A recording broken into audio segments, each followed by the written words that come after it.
The right philosophy. Now, let me give you a couple of philosophies to consider. Here's the first one. It's called the philosophy of the poor. And here it is. Poor people usually spend their money and invest what's left. That's the philosophy of the poor. Now, here's the philosophy of the rich. Rich people invest their money and spend what's left. And here's the startling answer. It really doesn't matter what the amount is. What's most important is not the amount. What's really important is the philosophy. So I would ask you to adopt this philosophy of spending after you have invested. Invest first, then spend. And I've got a little formula that I'm going to share with you. Now, what should a child do with $1? I mean, there's a lot of debate going on, I'm sure, across the country on what a child should do with $1. Here's one opinion. It's only a child and it's only $1. What difference does it make? Well, in my opinion, it makes all the difference in the world. A person's economic future starts with a child with $1. Somebody says, oh, no, you're only young once. Let him spend it all. Well, when would you hope that would stop? Somebody says, well, wait till he's 50 and broke like me, and then he'll learn. Well, no, we don't want to wait that long. If I would have known earlier than age 25, I would have changed. In high school, if they would have had classes called Wealth 1, Wealth 2, I'd have taken both classes. I would not have waited until age 25. So, the earlier the better. So, what should a child do with $1? Here's the simple premise to begin with. Don't spend it all. And if a child wants to spend the whole $1, you got to say, hey, don't spend it all. Don't spend it all. They'll say, why not? It's my $1. I earned it. You say, I know you earned it, but don't spend it all. They'll still say, why not? Say, let me show you why not. So you put them in your car, take them to the other side of town, and show them where people live that spend the whole $1. You just drive them around. Kids learn best by visual. Just drive around and say, would you like to live here? Kid says, no. Would you like to live like these people live? Kid says, no, no. Then you can't spend the whole $1. So, kids will get the message. So, take them to the other side of town, show them around, unless you already live there, and then just show them around. Anyway, don't spend the whole $1. Now, let me give you my best view of what to do with $1. And I promise you, if you started at age 15, now if you're over 15, right, you've still got plenty of time. You still got 20 years. If you're 30, you still got 20 years. I mean, you still got plenty of time to start what I'm about to share with you. What to do with $1. Here's my first bit of advice. Never spend more than 70 cents. Never spend more than 70 cents. Now, you got to pick some number, and the number you pick is going to be determined by your philosophy. It's going to be determined by what you've been taught or your experience teaching yourself.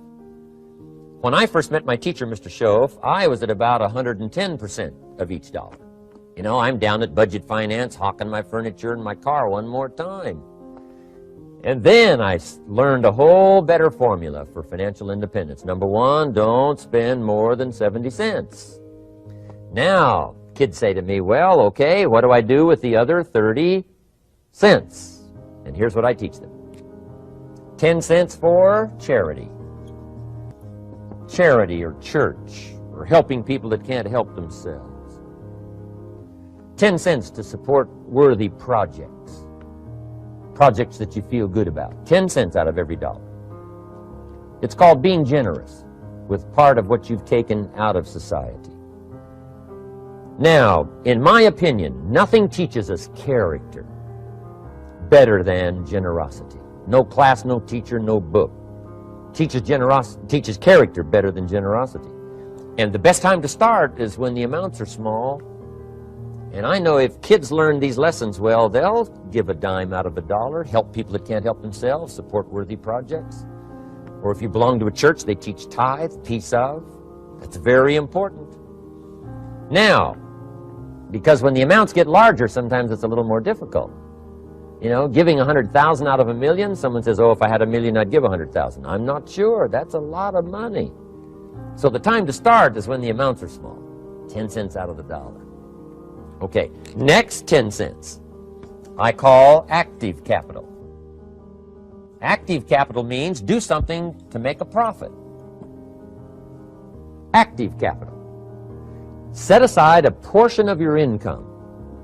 Wages are okay, but I'm telling you, wages will make you a living. Profits will make you a fortune. So set aside part of your income as capital, called active capital. Any kind of project you can possibly think of, you can possibly come up with. I'm going to write a new book, I think, for kids. I think the title is going to be, Of Course Kids Should Pay Taxes. It's kind of an interesting title. In California, kids do pay taxes. When a child walks into 7-Eleven, buys something that costs $1, the proprietor says, give me 7 more pennies. And the child says, hey, what's these 7 pennies for? The proprietor says, that's the taxes. Kid says, well, hey, I'm only 8 years old. Proprietor says, congratulations, you're my youngest taxpayer. Give me the money. So in California, where I live, kids do pay taxes. Big question is, should they? And my book will answer that question. Of course, kids should pay taxes. Nothing is for free. If you want to ride your bicycle on the sidewalk instead of in the mud, you got to pay the 7 pennies. Nothing is free, so we all have to pay.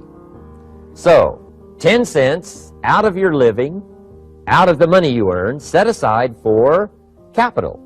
Capital to try your best to show a profit. And in my book's going to be all kinds of ways kids can make money, right? 2 bicycles, one to ride and one to rent. I mean, you know, it doesn't take long to figure out some enterprise that'll start making a profit. Then you must jot this down if you're taking notes. Profits are better than wages. One, you can't usually start wages until you're about 16, 15, 16, but you can make a profit long before you're eligible to start earning wages. And then there's no limit to profits, and they can double and triple and quadruple. You know, there's no limit. It's incredible how fast profits can grow. So profits are better than wages. Wages make you a living, profits make you a fortune. Now, the third 10 cents is vitally important. I call it passive capital. Capital you let somebody else use. A financial institution, stocks and bonds, mutual funds, whatever. Let someone else use it, you furnish the money, they use it to make a profit, but they pay you for the use of it, called interest. And here's one of the things that'll make you financially independent fairly quickly, and that's called compound interest. And this is how you get it. Letting someone else use a portion of your money, your substance. They show the profit, they pay you interest. And this passive capital, I'm telling you, over a sustained period of time, if you'll develop this little 10, 10, 10, and 70, especially starting at age 15, I'm telling you, by the time you're 35, you will be financially independent. You'll have the ability to live from the income of your own resources. And then one more point on passive capital. There's a Bible philosophy. I'm an amateur on the Bible. But there's a Bible philosophy that teaches the borrower is servant to the lender. And if you want to be in a powerful position as you grow older, finally when you become mature, maybe have your own business, things have worked out for you for the future, the position you always want to be in is the power position, and that's called the lender. The lender is the power position. So if kids learn early enough, and then you ask them what they'd like to be when they grow up, I'm telling you, once they understand, they'll say, well, one of the things I want to be is one of those lenders. That's the power position, not the spender. No, you'll be pitied the rest of your life if you just become a spender. You got to become a lender. And I think this is the one formulas to follow. 10 cents out of every dollar. Let someone else use it. Be the lender, power position. Then try to show a profit. Can't we teach our children how to take $1, search the neighborhood, find a broken wagon, pay $1 for it, bring it home, you know, clean it up, sand it until it's clean, paint it red till it shines, straighten out the wheels till they're true, take it back to the neighborhood, sell it for $5? Anybody can do that.